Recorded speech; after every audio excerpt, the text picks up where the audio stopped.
Assalamualaikum warahmatullahi wabarakatuh. Salam sejahtera bagi kita semua. Halo sahabat literasi, semoga makin berprestasi.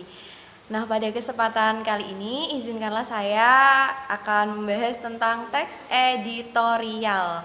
Nah, simak sampai selesai ya. Sebelum kita lanjut, coba lihat gambar ini.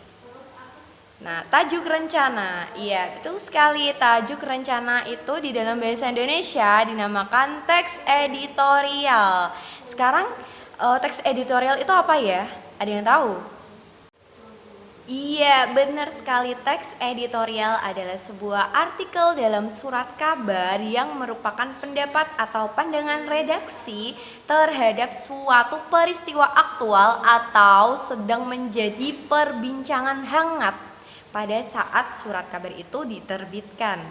Nah, selain itu juga teks editorial itu merupakan opini atau pendapat, ya kan? Opini itu kan pendapat yang ditulis oleh redaksi sebuah media, bisa media dari mana saja terhadap isu aktual di masyarakat.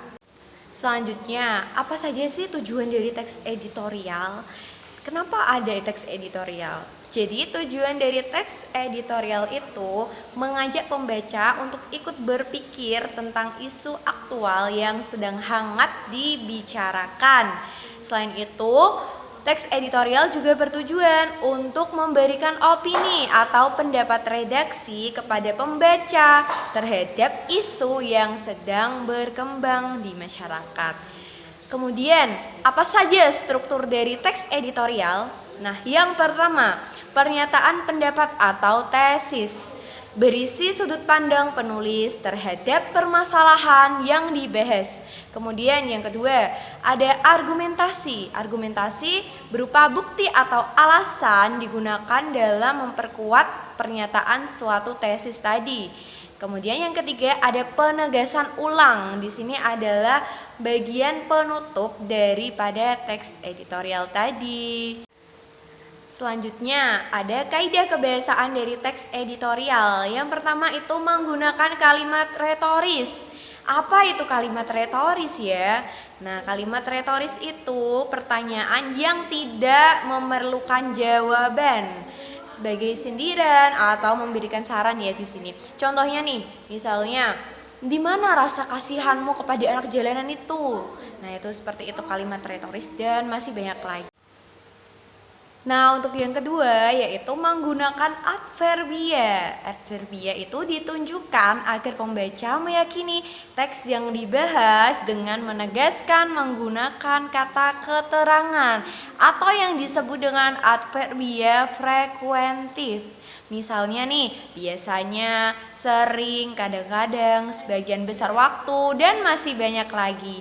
Kemudian yang ketiga, menggunakan konjungsi. Konjungsi itu apa? Kata hubung.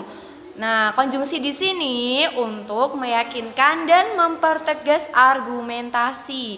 Contohnya, mula-mula, selanjutnya, misalnya, selain itu, maka dari itu, dan masih banyak lagi. Nah, selanjutnya itu menggunakan verba. Verba itu kata kerja ya. Nah, verba yang di sini digunakan itu ada verba material, verba yang menunjukkan perbuatan fisik atau peristiwa. Kemudian ada verba relasional, verba yang menunjukkan hubungan, intensitas atau kepemilikan. Yang selanjutnya verba mental, verba yang menerangkan persepsi. Contohnya melihat, merasa. Nah, terus ada afeksi, suka, khawatir, dan masih banyak lagi. Terus ada kognisi, berpikir, memahami. Baiklah sahabat literasi, itu tadi penjelasan tentang materi teks editorial. Semoga dapat dipahami. Jika ada pertanyaan, silakan ditanyakan, jangan malu-malu ya. Tetap semangat dan terus berprestasi. Sampai jumpa. Wassalamualaikum warahmatullahi wabarakatuh.